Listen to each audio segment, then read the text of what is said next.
नमस्कार दोस्तों, आज प्रयागराज में 144 साल बाद महाकुंभ अपने शिखर पर है। ये सिर्फ एक धार्मिक उत्सव नहीं बल्कि दुनिया का सबसे बड़ा ह्यूमन गैदरिंग है, जिसमें 60 करोड़ लोग शामिल होने वाले हैं।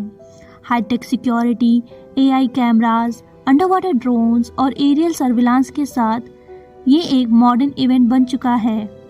लेकिन ब्रिटिश रूल के टाइम पर कुंभ मेला एक रेवेन्यू सोर्स था, एक नेशनलिज्म मूवमेंट का हब था और एक ऐसा सेंटर जहां से फ्रीडम फाइटर्स ने ब्रिटिश सरकार को चैलेंज किया।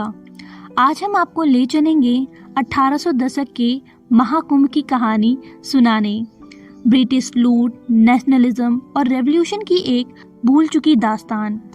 1800 दशक के बीच ब्रिटिश ईस्ट इंडिया कंपनी ने प्रयागराज को अपने कंट्रोल में ले लिया। जब उन्होंने देखा कि हर 12 साल बाद यहाँ एक मेला लगता है, तो उनका ध्यान इसकी धार्मिक महत्व पर नहीं बल्कि इसके इकोनॉमिक पोटेंशियल पर गया। उन्होंने इसे एक बिजनेस अपॉर्चुनिटी बना दिया। ब्रिटिश सरकार ने एक टैक्स लगाया जिसे कुंभ टैक्स कहा गया। 1 रुपए प्रति व्यक्ति, मतलब अगर आप एक साधु भी हैं और गंगा जी में एक पवित्र स्नान लेना चाहते हैं तो भी आपको टैक्स देना पड़ेगा।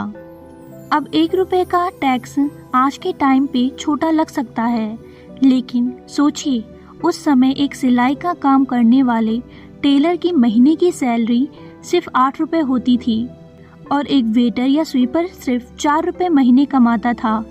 मतलब एक पूरे महीने की आधी सैलरी सिर्फ एक होली डिप लेने के लिए देनी पड़ती थी। एक ब्रिटिश महिला फैनी पार्क, जो लगभग 24 साल भारत में रही, उन्होंने अपनी डायरी में लिखा कि किस तरह ब्रिटिश सरकार कुंभ मेले में आने वाले हर व्यक्ति से टैक्स वसूलती थी। सिर्फ तीर्थयात्री ही नहीं बल्कि जो लोग वहां बिजनेस करने आते थे उनसे भी जबरदस्ती पैसा लिया जाता था। एक और बड़ा बिजनेस था नाई यानी बार्बर का। कुंभ के समय अनेक श्रद्धालु अपने बाल मुड़वाते हैं, जो एक पवित्र प्रथा है। ब्रिटिश ने इस पर भी नजर डाल दी।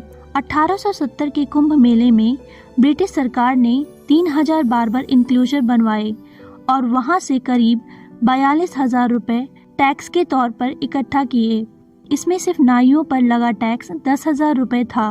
1882 के कुंभ मेले में ब्रिटिश लूट और बढ़ गई। इस बार सरकार ने 50,000 रुपए टैक्स इकट्ठा किया। आप सोचिए आज के टाइम में ये करोड़ों में कन्वर्ट होता है। लगभग 207.83 crore 2.8 billion. British east India company ने कुंभ मेले की बढ़ती भीड़ और उसकी कल्चर महत्व को देखते हुए इस पर रेगुलेशन लगाना शुरू किया। पहली बार इस समागम की ऑफिशियल गिनती और डॉक्यूमेंटेशन हुई ताकि ब्रिटिश सरकार इसके स्केल को समझ सके। 1857 के बाद उन्होंने सैनिटेशन और मेडिकल फैसिलिटीज पर भी ध्यान दिया ताकि भीड़ में किसी तरह की बीमारी का प्रसार ना हो सके। लेकिन ये सुधार भी ब्रिटिश सरकार ने अपने स्वार्थ के लिए किया था ताकि उनकी सत्ता अखंडित रहे। ब्रिटिश लूट सिर्फ पैसों तक सीमित नहीं थी, उनका एक और प्लान था क्रिश्चियन मिशनरी का प्रयोग। बहुत सारे मिशनरीज प्रयागराज में कैंप करते थे और हिंदू तीर्थयात्रियों को क्रिश्चियनिटी में कन्वर्ट करने की कोशिश करते थे।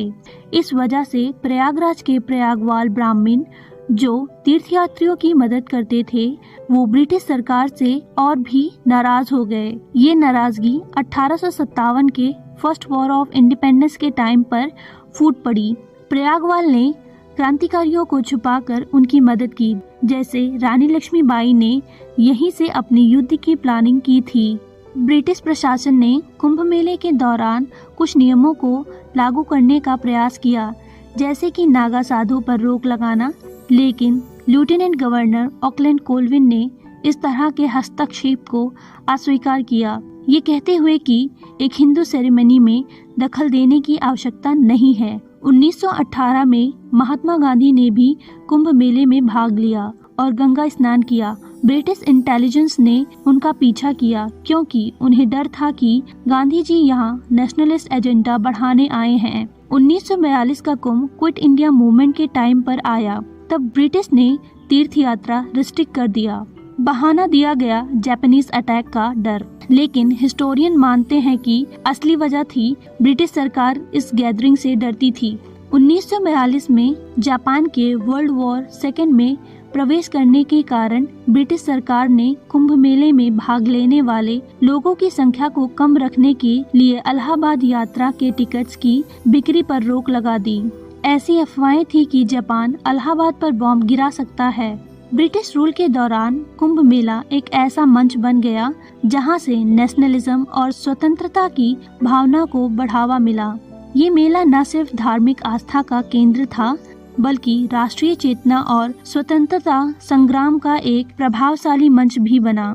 आज कुंभ मेला नए भारत की पहचान बन चुका है, जहां टेक्नोलॉजी और ट्रेडिशन का अनोखा संगम देखने को मिलता है। High tech security, AI based crowd management और मॉडर्न इंफ्रास्ट्रक्चर के साथ ये मेला दुनिया भर के लोगों को आकर्षित करता है। कुंभ मेला का इतिहास हमें दिखाता है कि कैसे एक धार्मिक समागम ने समय के साथ अपनी रूपरेखा बदली, लेकिन उसका आध्यात्मिक महत्व और लोगों की आस्था विश्वास अखंडित रही है।